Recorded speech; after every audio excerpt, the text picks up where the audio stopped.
Welcome to economics वाला।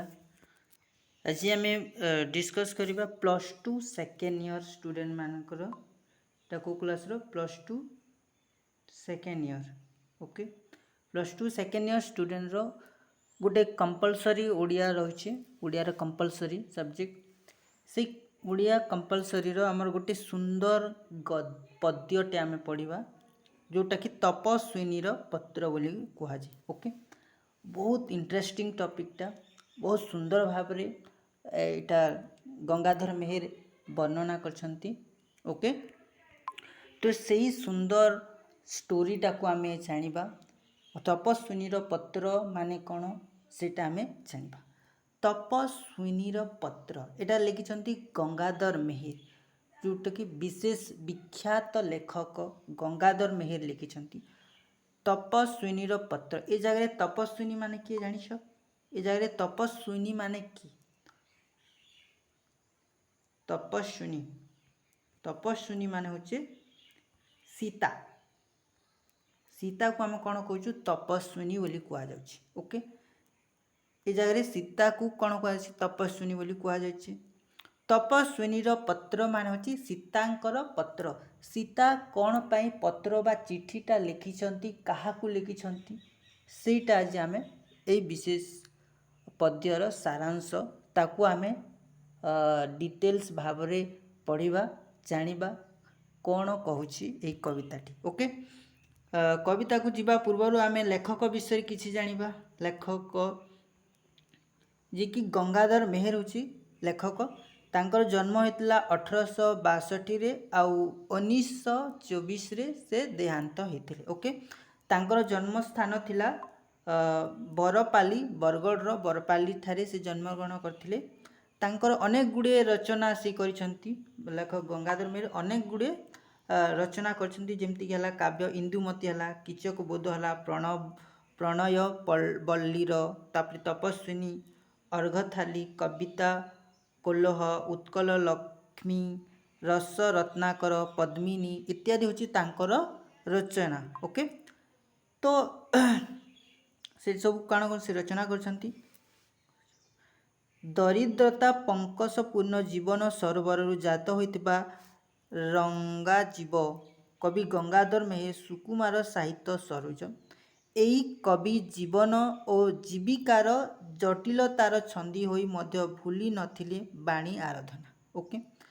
देवी कृपामयी सरस्वती करुण तारु कविता रचना तांको पक्षे सहज और स्वाभाविक हो पड़ता। कवि गंगाधर मेहर उपरे भगवान सरस्वती आशीर्वाद थिबा जोगु से अनेक गुड़िए कविता रचना करछंती अनेक गुड़िए से रचना करछंती। तो कवि थिले भारतीय परंपरार जड़े दृढ़ समर्थक। से थिले जड़े भारतीय परंपरा गोटे दृढ़ समर्थक। गंगाधरंकर प्रेरणार उत्स थिला भारतीय पुराण काव्य नाट्यावली ओके। गंगाधर जिते भी तांकर कविता लिखिथिले सेटा भारतीय पुराण को लेकिन से लिखिथिले जेमती कि हला काव्य विषय भारतीय पुराण विषय थिला काव्य थिला नाट्यावली थिला नाटक मन अनेक गुड़ी नाटक मध्य रचना करछंती ओके। प्राचीन परंपरा आधारित होइथिले मध्य तांको कवितारे आधुनिकतार स्वर और स्वाक्षर सुस्पष्ट। प्राचीन परंपरा आधारित होइथिले तांकर कवितारे प्राचीन परंपरा आधारित होइथिले मध्य तांको कवि काव्य कवितारे बहुत सुंदर भाव से आधुनिकतार स्वर और स्वाक्षर को स्पष्ट भाव लिखिछंती ओके।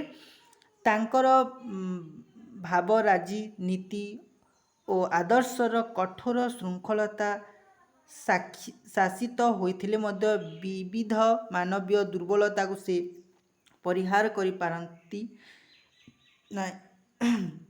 एतद व्यतीत प्रकृतिर जीवंत और अपरूप शोभा वर्णना करिबारे गंगाधर मेहर हेउछंती समग्र ओडिया साहित्य अनन्य ओके। बहिष्प्रकृति सहित अंत प्रकृतिर मनोज्ञ समन्वय और प्रकृतिर मानवयान गंगाधर रचना को सुस्पष्ट करी रखिछि ओके। ए तपस्विनी पत्र जो लिखिछंती सेटा कौन पाई लिखिछंती सेटा आमे जानिबा। ओके, ए आलोच्य कवितांशटी गंगाधर मेहेरଙ୍କ सर्वश्रेष्ठ रचना तपस्विनीरू संगृहीत होइछे। हमर ए जो तपस्विनीर पत्र कविताटी गंगाधर मेहेरकर गोटे तपस्विनी पत्र बोली कर एटा हमर कवितार नाम होछ कण तपस्विनी पत्र। ए तपस्विनी पत्रटा संगृहीत होइछे तपस्विनीरू संगृहीत होइछे। बुझि पारलो। आलोच्य कवितांशटी कोथरे संगृहीत होइछे? आलोच्य कवितांशटी गंगाधर मेहेरଙ୍କ सर्वश्रेष्ठ रचना तपस्विनीरू संगृहीत होइछे। तांकर गोटे तपस्विनी बोली कि तांकर गोटे रचना थिला, सेइथिरू से एइटाकू ए पद्यटाकू से संगृहीत करछंती। तो एटा कोन ना जेतेबेले तमे देखि रामायण जेतेबेले सुनिथिबो सीता को वनवास जीवाकू पड़ुथिला कि रामचंद्र ए जो तपस्विनीर पत्र रे से काଣା लिखिछंती ना एटा गोटे पुराण रु आसी रामायण रु आसीछि एटा। तो जेतेबेले रामायण को तमे देखिबो ना रामचंद्र जेतेबेले कि तांकर राज्य को भ्रमण करुथिले बुलुथिले राज्य रे केमती लोक माने रहंती से सबु से देखिबा पई चाहुथिले तांकर राज्य रे केमती लोक माने रहंती।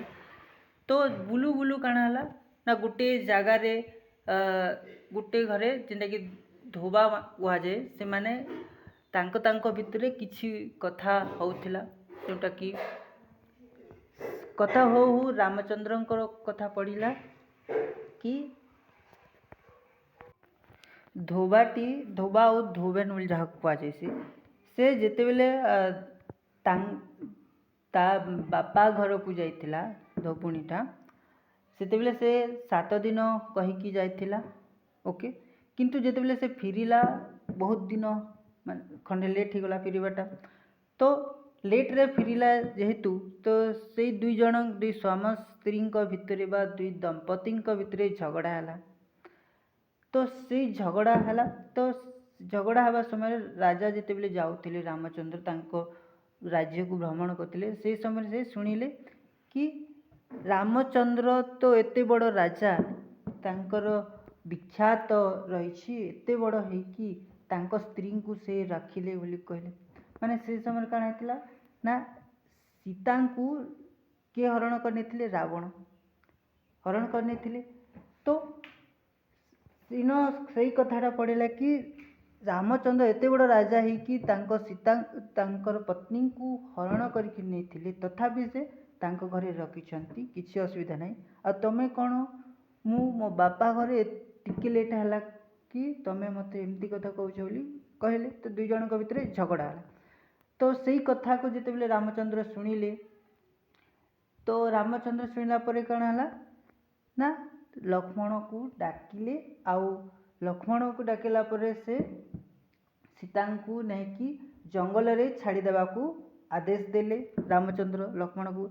तो सकालु सकालु से दुई जन रामचंद्र आदेश रे लक्ष्मण आउ सीता चली गले। ओके, तो जो जो गोटे जंगल रे सीता को छाणी देले लक्ष्मण आउ लक्ष्मणटा सकाल हेबा पूर्वर से गोटे पत्र लिखिकरी भागी आसिले।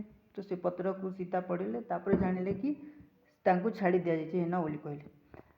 तो से जन अपवादरू मर्यादा पुरुष रामचंद्र काण कले सीता को निर्वासित करदेले ना लोक मानक अपवाद शुणी से रामचंद्र मर्यादा पुरुष रामचंद्र सीता को निर्वासित करदेले।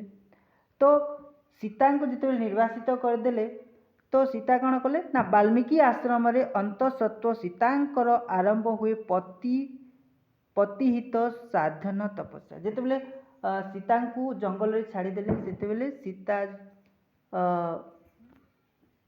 अंतसत्व होइथिले माने होछि से माँ हेबार समय रे तांको छाड़ी दिया गला। पचे वाल्मीकि आश्रम रे से कौन है दुईटा पुत्र तांकर जन्म है। ओके, दुई राजपुत्र समुचित शिक्षा प्रदान करी देवी रामायण पाठरे योग्य कराती। संजोग वशत रामायण गान करी लवकुश पहुँची जाती अयोध्यार राजसभा। तो दुई जन पुत्र वाल्मीकि आश्रम रे जन्म होता दुई जन पुत्र जिनटा कि लवकुश बोली कहुए। ओके, तो जिते शिशु दुईटा जन्म है तापर से शिशु दुईटा को शिक्षा दिगला वाल्मीकि आश्रम से शिशु दुईटा कौन कले ना रामचंद्र जो कहानी थिला रामायण रे सेटा को से गान करती आ डेली तांकर माता सीता को शुणाती जोटा कि सीता शुणिकी बहुत मर्माहत होती सी कहानी शुणिक। ओके तो संजोग बशतः रामायण गान करी लवकुश पहुँची जाती अयोध्यार राजसभा तापर निकी से रामचंद्र से रामायण गान करने को अयोध्यार राजसभा जाती तो साक्षात हुए पिता पुत्रंकर लवकुश आउ रामचंद्र साक्षात हुए किंतु से समय से रामचंद्र जानी नथिले कि एटा मो पुओ बोली किंतु परिचय होई न थाई। परदिन प्रभातरु प्रस्तुत हुअंती लवकुश अयोध्या जीवापाई ऋषि वाल्मीकि सहित वाल्मीकि ऋषि सहित अयोध्या जीवापाई से रेडी हो जाती।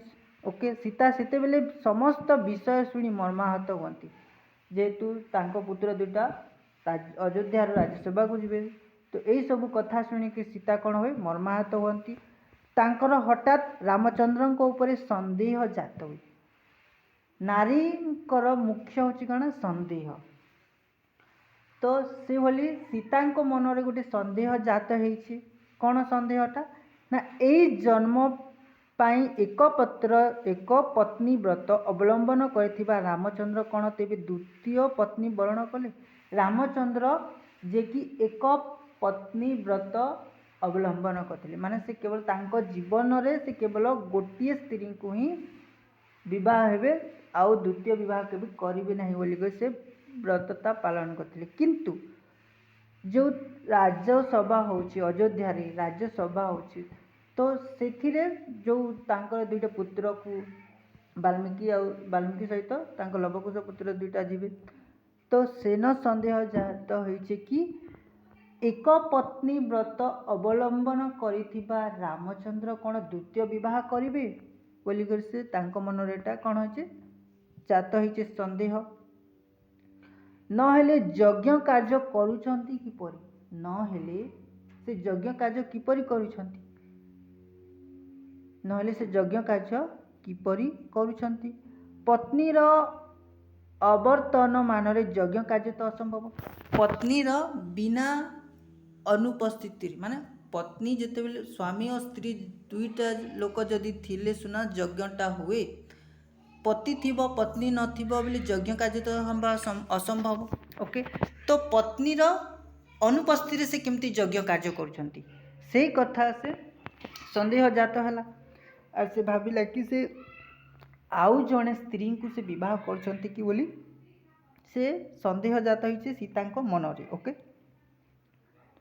संदेही नारी मन पति देवता उद्देश्य एक पत्र लिखिछंती सेथिलागी काण है माता सीता तांकर स्वामी रामचंद्र पाखक गोटे चिठी लिखिछंती चिठी बा पत्र लिखिछंती। ओके बुझिपार एन बुझिपार कि माने तपस्विनी पत्र पाठर मुख्य काण बुझिपार राम माने सीता कौन पाई रामचंद्र को पत्रटा लिखिथिले सेटा इन कहगला कि सीता जिते बेले संदेह राजसभा होतिला तो सीता संदेह कले कि जे एक पत्नी व्रत अवलंबन करथिबा प्रभु रामचंद्र कौन तेज द्वितीय विवाह करछंती कि नहेले राज्यसभा रे यज्ञ केमती होछि। ओके यज्ञ कार्य तो हेबा असंभव मु जदि नाही तो से रामचंद्र एका किपरि जन्म यज्ञ करुछंती पत्नी बिना तो यज्ञटा असंभव तो ये सबू तांको मन रे संदेहटा जात होइछे आउ से संदेह को दूर करबा पई से कोन करछंती गोटे चिठी लिखिछंती कहा पाखकू रामचंद्र को पाखकू के लिखिछि माने माता सीताटा लिखिछंती। ओके तही आलोच्य कवितार प्रसंग सेटा होछि एही आलोचना करथिबा एही प्रसंगर विषय। ओके मन भितरे संदेह नारी जन सुलभ ईर्षा जानिथिबो नारी माने बहुत ईर्षा करती जड़े नारी जड़े पुरुष पाखे जदि नारी थी आउ जड़े नारी जदि आसला बेले से कौन करे ईर्षा करे तो यहाँ हूँ गोटे नारीर प्रकृति ईर्षा करवा तो से भली माता सीतांकर भी ईर्षा हो जाइए स्वाभाविक कथा जो नारीर ईर्षा हवा कथा କିନ୍ତୁ କରୁଣ କାରୁଣ୍ୟ ଆବଶ୍ୟକ। ପତିବ୍ରତ୍ୟର ମହତ୍ତ୍ୱରେ ତାଙ୍କର ସକଳ ନାରୀ ଜନୋଚିତ ଭାବନା ସଂଗୋପିତ ହୋଇପଡ଼ିଛି। ଦେବୀ ସୀତା ପରିଣତ ହୋଇଛନ୍ତି କାରୁଣ୍ୟ ଆଦର୍ଶର ମହତ୍ତ୍ୱ। ଓକେ, ଏବେ ଆମେ ପଢ଼ିବା ତାପରେ ଏଇ ପଦ୍ୟଟାକୁ ଆମେ ଆନାଲିସିସ୍ କରିବା। ବୁଝିପାରିଲ? ଏଇ ଯେଉଁ ସମରିଟା କହିଲି, ତପସ୍ୱିନ ପତ୍ର ଲେଖିବାର ମୁଖ୍ୟ କାରଣ ହେଉଛି କି ରାମଚନ୍ଦ୍ର ଯଜ୍ଞ କରୁଛନ୍ତି। ବୁଝିପାରିଲ? ରାମଚନ୍ଦ୍ର ଗୋଟେ ଯଜ୍ଞ କରିଛନ୍ତି, ଯେଉଁ ଯଜ୍ଞରେ କି ଋଷି ବାଲ୍ମୀକିଙ୍କ ସହିତ ତାଙ୍କର 2 ପୁତ୍ର ଯାଉଛନ୍ତି। ଓକେ, ତ ଇଏ ମନରେ, ସୀତାଙ୍କ ମନରେ କ'ଣ ଆସୁଛି ଭାବନା ବା ସନ୍ଦେହଟା, ମୁଁ ତ ନାହିଁ, ମାନେ ସୀତା ତ ରାମଚନ୍ଦ୍ର ପାଖରେ ନାହିଁ, ତଥାପି ଯଜ୍ଞ କାର୍ଯ୍ୟଟା କେମିତି ହେଉଛି? ପତ୍ନୀ ବିନା ଯଜ୍ଞ କାର୍ଯ୍ୟ ତ ଅସମ୍ଭବ। ତେବେ କ'ଣ ରାମଚନ୍ଦ୍ର ଦ୍ୱିତୀୟ ବିବାହ କରୁଛନ୍ତି କି?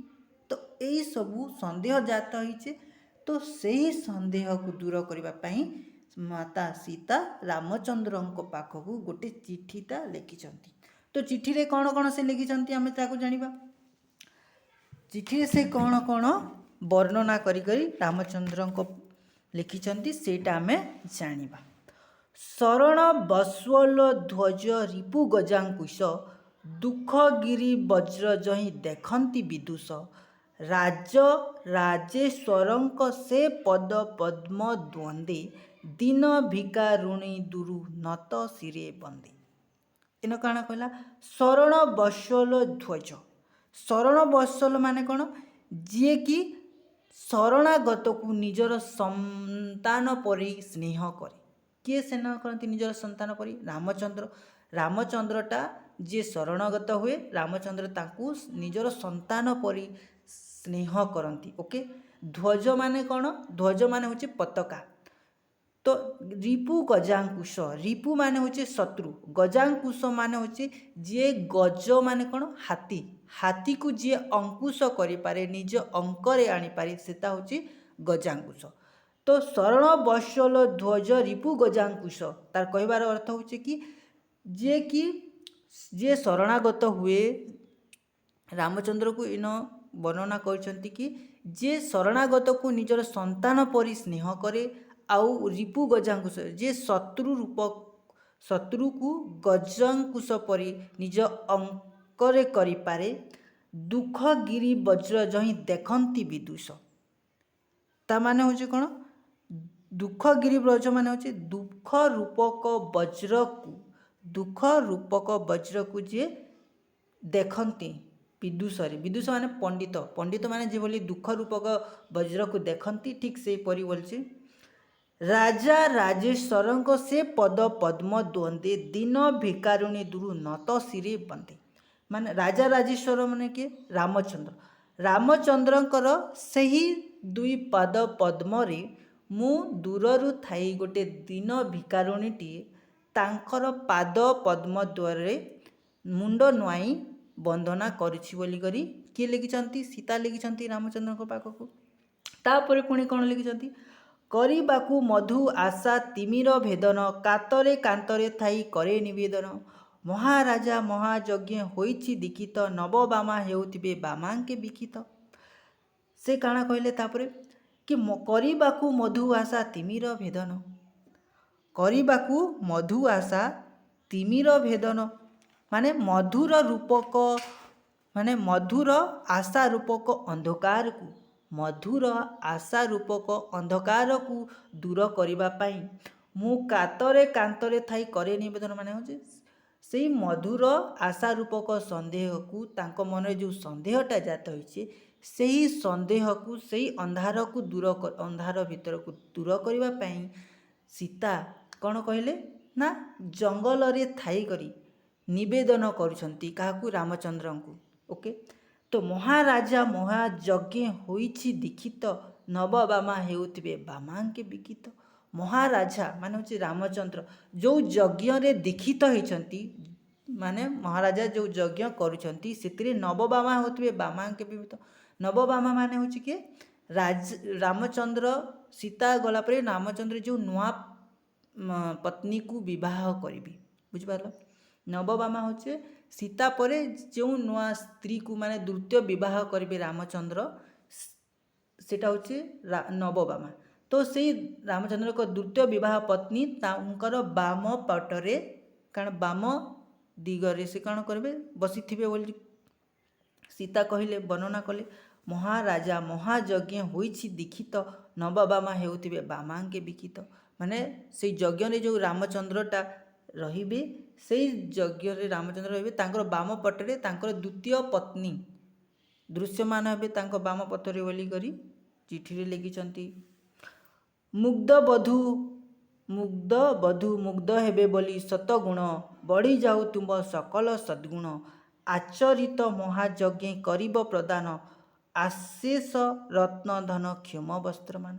मुग्ध बधू माने हो मुग्ध बधू माने कौन जे जी कि रामचंद्र व्यक्तित्व मुग्ध होकर जो स्त्रीटा रही से कौन कौन मुग्ध बधू बोलिकी तांकर द्वितीय विवाहित पत्नी रामचंद्र को जो व्यक्तित्व रे जो गुण रे कौन हम मुग्ध होती से व्यक्ति रे कौन हम बोले सद्गुण बढ़ी जाऊ तुम सकल सद्गुण माने आहरी व्यक्तित्व को बढ़ावाई रामचंद्रंकर सद्गुणटा बढ़ी जाउथिबा बोली से कहले आचरित महायज्ञ करिबे प्रदान आशेष रत्न धन क्षम वस्त्र मान जो लोक मानू धन वस्त्र माने रामचंद्र यज्ञ जो धन वस्त्र जहाँ भी दि जाए लोक मानू रामचंद्र जेहेतु एत बड़ राजा तांकर जहाँ भी वस्त्र माने प्रदान करा जायसी से राज्यर लोक मानू तो से भलिया से दृश्य को देखिकरी तांकर नव विवाहित पत्नी कौन हम खुशी हेबे ना तांकर एभली आचार विचार रामचंद्रंकर एभली व्यक्तित्व बोलिकर से रामचंद्र व्यक्तित्व रे से खुशी हो जाउथिबे किए रामचंद्र द्वितीय विवाहित पत्नी बुझिपार से कथा को इन कही कि मुग्ध मुग्ध हेबे मुग्ध बधू मान होचे जे बधू कि रामचंद्र गुण रे मुग्ध होइतिबो ताकू मुग्ध बधू बोल कहि मुग्ध हेबे माने रामचंद्र व्यक्तित्व रे खुशी हेबे ओके तो बढ़ी जाउतिबो तुम सकल सद्गुण आचरित महायज्ञ करिब प्रदान आशीष रत्न धन क्षम वस्त्र मान अनेक गुड़ी रत्न धन वस्त्र प्रदान करिबे राजा से कथा कहते सिद्ध काम हेबे तही अर्थ समुदाय मो मानसे भिक्षा एक होइछि उदय इन काण कहले कि सिद्ध काम हेबे तही अर्थी समुदाय सिद्ध काम माने जो काम सिद्ध हुए अर्थी मान होचे जे अर्थ कामना करती रामचंद्र कौन कहती जे जोटा जो अर्थ कामना करती रामचंद्र ताकू पूरण करती एबे लोकटा भिकारणीटी जहाँ भी कामना करिब रामचंद्र ताकू पूरण करती तो सेतिपाई सीता कौन लिखिछंती ना सिद्ध काम हेबे तही अर्थी समुदाय मो मानसे भिक्षा एक होइछि उदय हे प्रभु रामचंद्र मो हृदय रे गोटे भिक्षाटा उदय हेइछि जेमती लोकं को जेमती आपण समस्त इच्छा पूरण करती सेमती मोर भी यही गोटे भिक्षाटा उदय होइछि मो हृदय रे तो ताकू तमे पूरण करिबो बोली करी रामचंद्र को पाखकू चिठी लिखिले एई छार भिक्षारे नाथ नहेब कृपण दया रत्नमय दान बारिद आपण एई जो भिक्षाटा मो मनरे जात होइछि सेटा देबा पई केबे अबाध्य हेबो नाही बा मना नहीं करबो बोली करी सीता लिखिछंती दया रत्नमय दान बारिद आपण होछि दयार सागर आपण होचंती दयार सागर आपण जहाँ को जन जहाँ मागिले ताहा आपण देबे आपण कौन आपण होचंती दानर बारिद बा दानर समुद्र ओके तो सेति लगी एई भिक्षाटा देबा पई आपण अबाध्य हेबे नाही मना करिबे नाही बोली करी सीताटा चिठी रे लिखिछंती बा वर्णना करिछंती मु किए ताहा जानिबार नुहे आवश्यक सदा तुम्बे तापसंक अशांति नाशक मु किए सेटा तमे जानिबार आवश्यक नुहे सदा तुम्बे एटा जानो कि तमे जेमती तापसंक अशांति को नाश कर तापस माने कि जे कि तप जे कि जप तप करती जे कि जप तप मंत्र जे मैंने करती से कौन कह तापस। तो से जप तप जी मैंने कौन कह तापस। तापसों मनरे जे भली अशांति को तुम नाश कर ठीक से भली तुम्बे मोर भी सेमती कर कहली मु किए ताहा जानिबार नुहे आवश्यक सदा तुम्बे तापसों अशांति नाशक तापसों किसी तुम्बे न था उदय मुही तपस्विनी मते न करिब। माने तापसी मानक मन जहाँ भी अशांति हुए सेटा तमें नाश कर तापसों हृदय जहाँ भी जात हुए अशांति ताहा तमें कौन कर ना नाश कर। तेणु मुही तपस्विनी मते न करिब हेय मु तपस्विनीटे मते हेय मने न करिब माने हेय बोली न भावी बोली करी किए कहले सीता। ओके जे होइछि आजि तुम अंकर भाजन जे होइछि आजि तुम अंकर भाजन भक्ति भरे देखुथिब जगतर जन। माने रामचंद्र द्वितीय विवाहित पत्नी तांको कोलरे थिबे माने रामचंद्र पाखरे थिबे जहाकू देखिबा पाई राज्य सारा लोक आसीथिबे। ओके जो नवविवाहित पत्नी को देखिबा पाई राज्य सारा लोक आसीथिबे। पूर्वे सेहु कहु करिथिले केउ घोर तप केउठारे केते काल केउ मंत्र जप। तो तपस्विनी जो प्रश्नटा रामचंद्र को पचारिले कौन प्रश्न पचारिथिले कि जो नवविवाहित पत्नीटा से नवविवाहित पत्नी को कौन पचारिथिले कि तम अंकरे जो नवविवाहित पत्नी रही तुम पाखरे तब से नवविवाहित पत्नी को देखिबा पाई राज्य सारा लोक आसीथिबे। पूर्वे करिथिले केउ घोर तप केउठारे केते काल केउ मंत्र जप।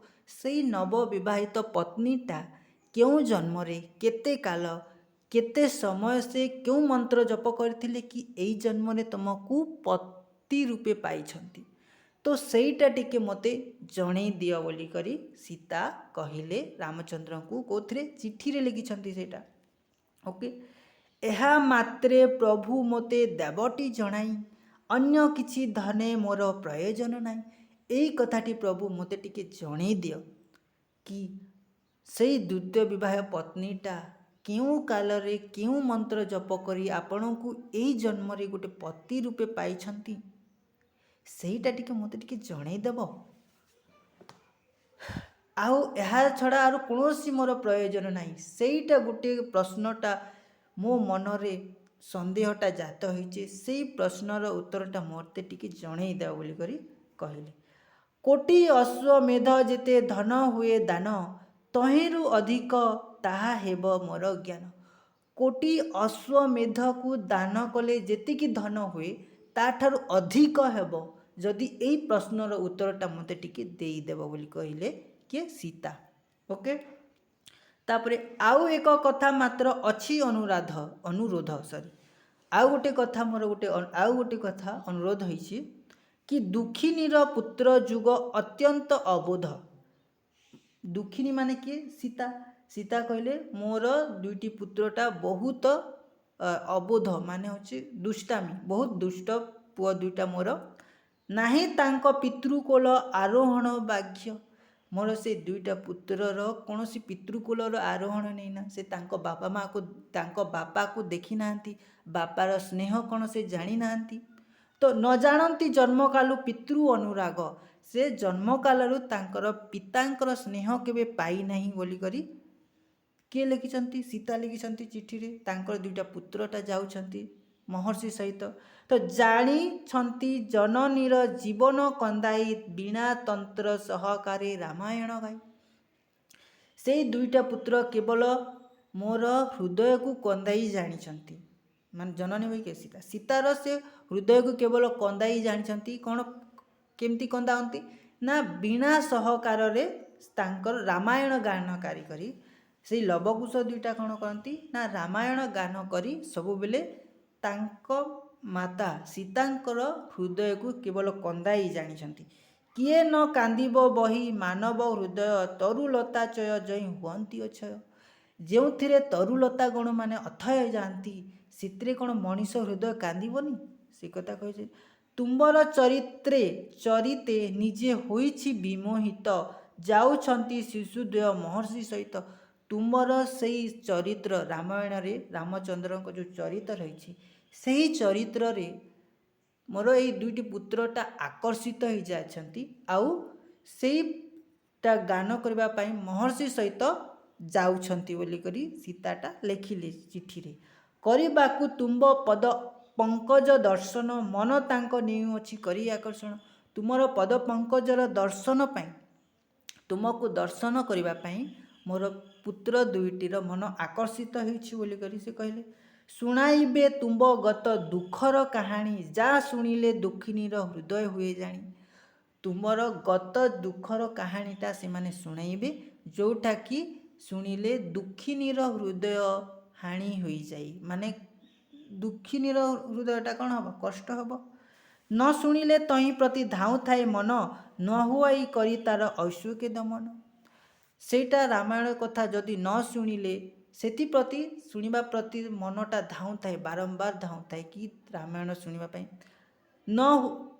ନ ହୁଆଇ କରି ତାକୁ ଔଷଧ୍ୟ ଦମନ, ସେଇ କଷ୍ଟକୁ କୌଣସି ଔଷଧ ଦ୍ୱାରା ଦମନ କରି ହୁଏ ନାହିଁ। ସେଇ କଥା ସେ କହିଲେ। ତାପରେ କ'ଣ କହିଲେ? ଧୀର ବର ସେ କଥାକୁ ଘେନି ତୁମ୍ବ ଶ୍ରୁତି ଆଣିବ ଯଦ୍ୟପି ଦିନେ ବୈଦେହୀର ସ୍ମୃତି। ଧୀରବର ମାନେ କ'ଣ? ପଣ୍ଡିତ ରାମଚନ୍ଦ୍ରଙ୍କୁ ଏଠାରେ କୁହାଯାଇଛି। ଧୀରବର ବୋଲେ କି ରାମଚନ୍ଦ୍ର। ରାମଚନ୍ଦ୍ରଙ୍କୁ ସେ କ'ଣ କହିଲେ? ଯଦି ଏହି ଯେଉଁ ରାମାୟଣର ଗାନଟା ତମେ ଶୁଣିବ, ସେଇ କଥା ଶୁଣିଲା ପରେ ଯଦି ଆଣିବ ଯଦ୍ୟପି ଦିନ ବୈଦେହୀର ସ୍ମୃତି, ବୈଦେହୀ ମାନେ ସୀତା, ସୀତାଙ୍କର ଯଦି ସ୍ମୃତି ଯଦି ମନେ ପଡ଼େ ଏ କଥା ଶୁଣିକରି ବୈଦେହୀର ପ୍ରଣୟକୁ ମଡ଼ିବ ସ୍ୱପନ ଚାହିଁ ନବ ପ୍ରଣୟିନୀ ପ୍ରଫୁଲ୍ଲ ଲୋପନ। ସେଇ ବୈଦେହୀର ପ୍ରାଣକୁ ତମେ ସପନ ଭାବିକରି ନବବିବାହିତ ପତ୍ନୀଙ୍କ ମୁହଁକୁ ଚାହିଁକରି ତମେ ଖୁସି ହେଇଯିବ ବୋଲିକରି କହିଲେ। ଲେଖୁଥାନ୍ତି ପତ୍ର ସତେ ହୃଦୟ ବିକଲେ ପତ୍ରଧୂତ ହୋଇଥାଏ ନୟନର ଜଲେ। ମାତା ସୀତା ଯେତେବେଳେ ପତ୍ରଟା ଲେଖୁଥିଲେ ତାଙ୍କ ଆଖିରୁ ନୟନ ଢଲ ଢଲ ହେଇ ବୋହି ଯାଉଥିଲା। ଆଉ ସେଇ ନୟନର ଜଳରେ ତାଙ୍କର ପତ୍ରଟା କ'ଣ ହୋଇଯାଉଥିଲା? ଧୋଇ ହେଇଯାଉଥିଲା। ଓକେ। ଆଉ କି ଲେଖିବି ବୋଲି ଭାବୁଥିଲେ ବସି ଆସିଗଲେ କୁଶଲବ ମୁଦେ ହସି ହସି।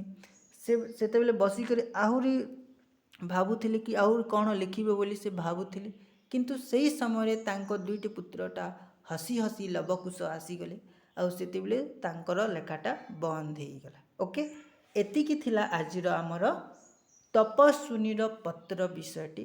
ବହୁତ ସୁନ୍ଦର ବିଷୟଟି। ଓକେ, ବହୁତ ସୁନ୍ଦର ଲାଗେ। ଏଇଟା ଯେଉଁମାନେ ଭିଡ଼ିଓଟାକୁ ଦେଖିବେ ଟିକେ ଲାଇକ୍ କରିବେ, ସେୟାର କରିବେ, ଆହୁରି ଆମେ ଜାଣିବା। ଓକେ।